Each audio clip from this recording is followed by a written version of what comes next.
The ugly truth. Well, he extends that, as you mentioned, Maya, to Judea and Samaria, which he says is the land of our ancestors, where Abraham and David and so on walked. This is indeed an articulation of the claim to Eretz Israel as set forth in 1947 by Rabbi Fishman when he presented a formal map to the United Nations Special Committee on Palestine, when the Jewish Agency was advancing its proposition as to what constituted Eretz Israel, or the land of Israel. Well, it went further than Judea and Samaria, Ralph. It goes to...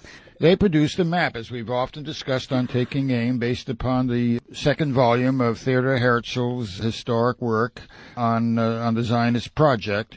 And the map, I believe it's on page 731 of volume 2, sets forth unmistakably and clearly what do these people, and that includes Benjamin Netanyahu, what do they mean by Eretz Israel, or the land of Israel?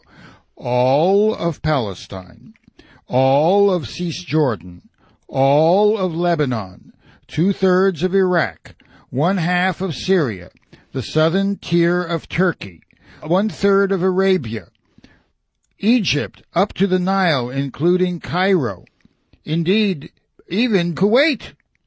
There is a very... Lebanon up to the Litani. No, not all of Lebanon, Maya. Ah. The map includes all of Lebanon, as I mentioned, 1/2 of Syria, 2/3 of Iraq, southern tier of Turkey, Cisjordan. I mean, it is indeed a region which is considered by the Zionists from their inception to be the project. And every spokesperson has articulated the view that these questions of what constitutes the land are on a timetable, and the Palestinians are usurpers. They have no historic relation to this land. They are simply a remnant, opportunist, nomadic tribal presence who have intruded themselves upon Eretz Israel. And what's extraordinary about this, of course, is that Mr. Benjamin Netanyahu is descended from people who have no relation to Palestine, historic or other, because Ashkenazim or European Jews, such as Mr. Netanyahu or ourselves for that matter, are in fact descendants of the Khazars, a 8th and 9th century empire that converted to Judaism at the time, from which European Jews are descended. Indeed, as I've often discussed, if one wanted any, as it were, scientific data which demonstrates the ethnic origins of European Jewry, for what the hell it matters, apropos the question of Palestine, but here's the point. European Jews are susceptible to a genetic condition known as Tay-Sachs disease, analogous to what African Americans suffer with sickle cell anemia.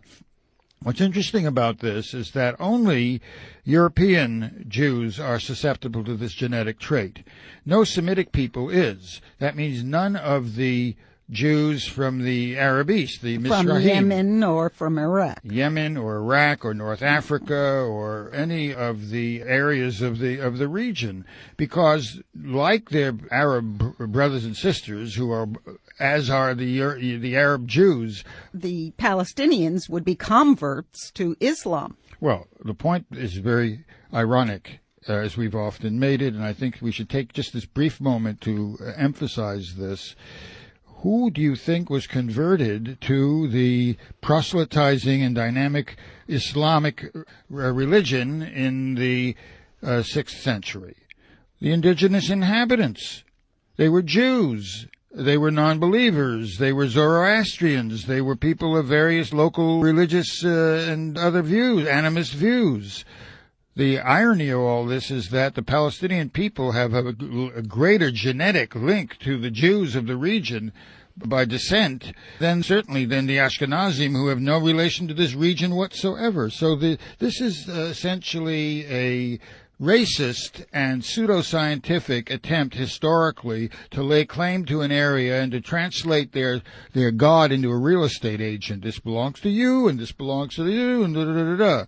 There is no remote scintilla of evidence to establish a relationship between Jews in the world today and this region. None whatsoever, because the Jews of the period were expelled to Babylonia, and the remaining tribes were entirely assimilated to the populations of the area.